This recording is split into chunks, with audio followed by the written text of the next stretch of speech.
On ne peut pas occulter le travail de Perthuzet sur les contes de Gascogne de Jean-François Bladet.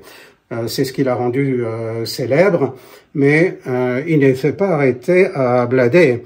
Perthuzet a illustré de nombreux ouvrages folkloriques, notamment sur les Pyrénées. Il est considéré comme un grand pyrénéiste, aussi bien randonneur qu'illustrateur et spécialiste de l'histoire régionale, aussi bien bordelaise, landaise que pyrénéenne.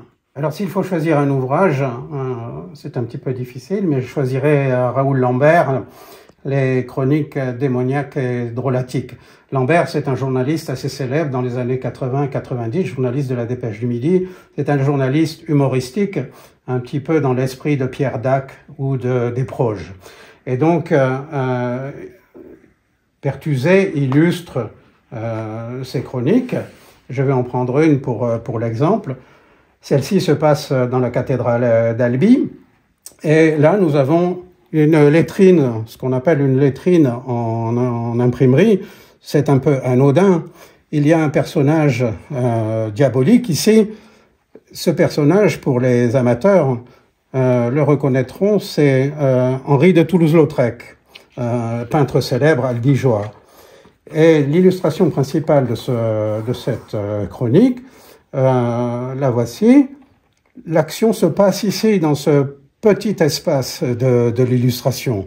Mais Perthuzet s'est donné le plaisir de décider la cathédrale d'Albi, qui est célèbre.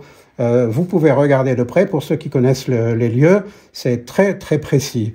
Et dans l'ombre ici, il y a un peintre en bâtiment, sur son échelle, avec son pinceau qui dégouline, le panneau là-haut, Pintura Fresca, et ce peintre, c'est Perthuzet, avec son béret, ses lunettes, ses amis le reconnaîtront bien.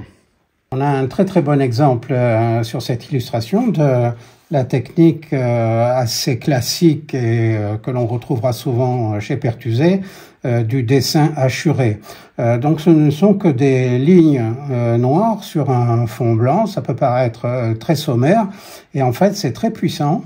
Grâce à cette technique, Perthuzet arrive à orienter la lumière et à générer un effet de perspective tout à fait saisissant.